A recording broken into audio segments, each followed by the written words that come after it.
Hey guys, it's Chris back here again with another episode of some more YouTube content. Today we'll be playing Brawl in MTGA.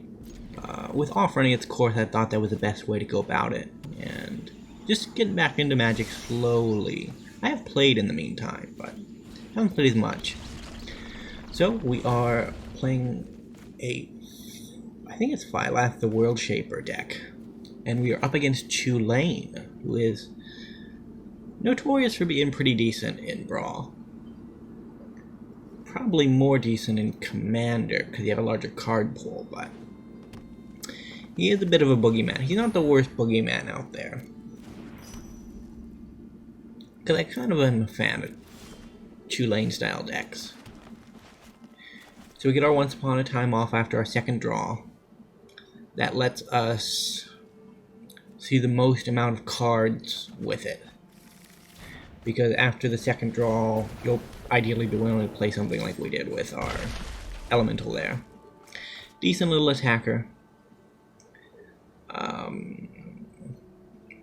This deck really can pop off if you get enough creatures down.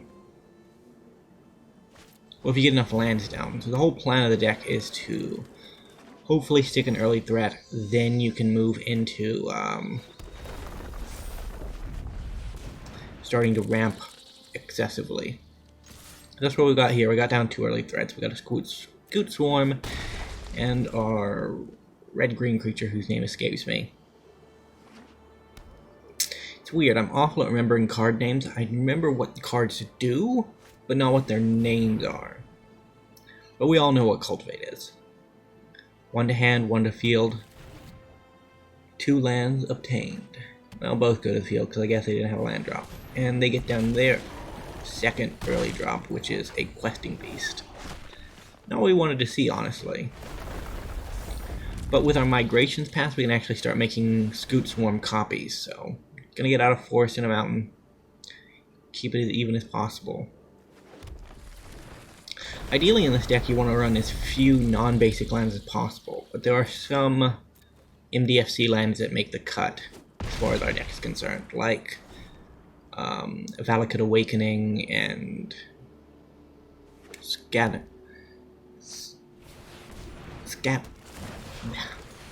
Shadow Skull Pass. They got down a Great Henge and Chulane. That's really, really bad. Unfortunately, we can't really do anything about that. So we're just going to play our commander. Phylath comes down. He makes 5 tokens. As I mentioned, one of them is non-basic. And then we can just get in with our... I guess we can't get in, can we?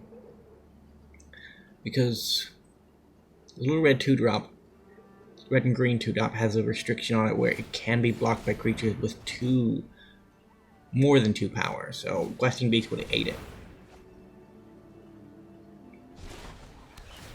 Chulane does what Chulane does best. They didn't draw any creatures, so they had to return 1, but return for 3, cast for 3, still pretty decent for them.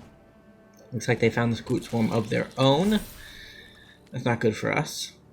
We are ahead as far as the Scoot Swarm race goes. But because they're a 3-color deck and we're only a 2-color deck, they do have access to things that we do not, so we might be in problem land. Questing Beast eats one of our plant tokens, which is a little sad. We draw a Lithoforming, which is really good. Because if we can exile enough lands off the top, we might just be able to punch through for all the damage we need. So that's contingent on drawing enough lands.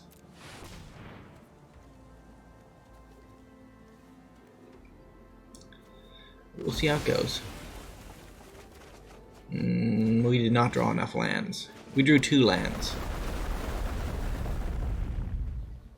That's still enough to make us want to go in for an attack, but we can't really do anything other than that.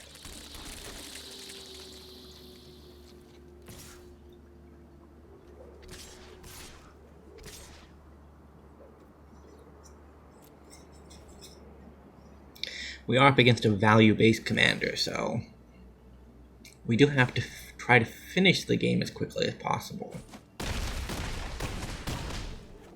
Got them down to 10. They lost 2 creatures. We're not doing awful. But that is really bad. Shadow this guy pretty much seals the deal for us here. At this point in the game, I was thinking about whether or not I should transmogrify their Scoot Swarm or just play something, and I ended up playing something. Probably wasn't the right choice. But it helps us get our land drops out. So we can't complain too much about it. I would say our Lithoform really swung the game against us. And then the Wrath right afterwards really kind of just sealed the deal for our hopes for the future. So Chulane is back. Fair and balanced, as he always is. Scoot Swarms are coming. And they pass. So we try to get down a World Shaper. That'll get all those lands back from when we nearly Armageddoned ourselves. But they say that we didn't say please, and we go to return to being sad because, oh, and our Great Henge is in the graveyard. That is a good sign for us. So instead we mutate. Can't get our lands back from the graveyard. We have to do it the hard way, which means spending a few turns mutating and cultivating to get everything back to where it should be. And we're apparently a princess in a tower now. I would not want to see that in a tower, but to prevent us from attacking or blocking, so it's bad for us. They swing in for 3. Life totals are now even, 14 to 14. We hope that we can mutate into something using our elk thing. Don't remember what his name is. I know he reveals cards from the top of the library until you reveal a permanent. Until you reveal permanents equal to the number of times it's mutated, and then you put those permanents onto the battlefield. So we got a land and a 1-drop.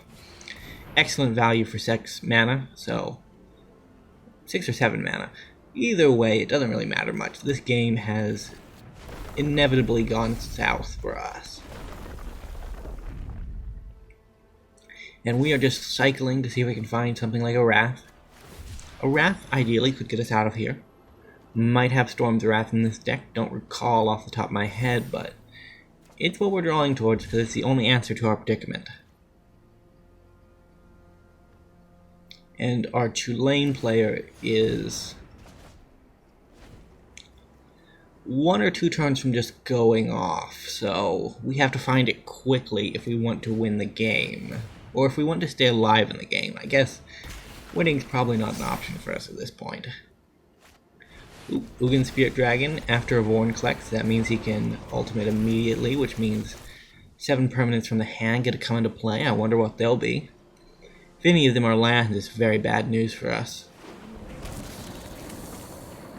It was a Scoot Swarm, and I assume there was at least a few lands in there because they are doing the Scoot Swarm thing where they, and Great Henge is doing its thing, and there was an Uro in that pile there somewhere as well. Got some Lotus Cobras, and then Uro has to sacrifice himself because he plays by the rules. He always sacrifices himself unless he comes in from the graveyard. Always been respectable about him. This Scoot Swarm pal, though, is rather impressive. We still have we still have 2 minutes left of gameplay, so you know it's going to get more impressive. Elder Gargaroth, so that's a good card. Will a land come into play? I imagine it will. Oh, Roiling Regrows. 2 lands come into play. MTGA has Think here for a second. Doesn't quite know what happened. Don't worry, it'll get over it.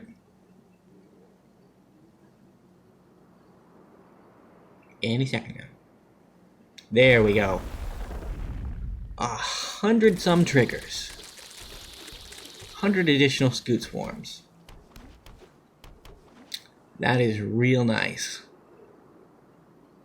Generally, this point in the game is where I would scoop, but because my opponent had so many scoot swarms, kind of wanted to see what kind of damage they could deal.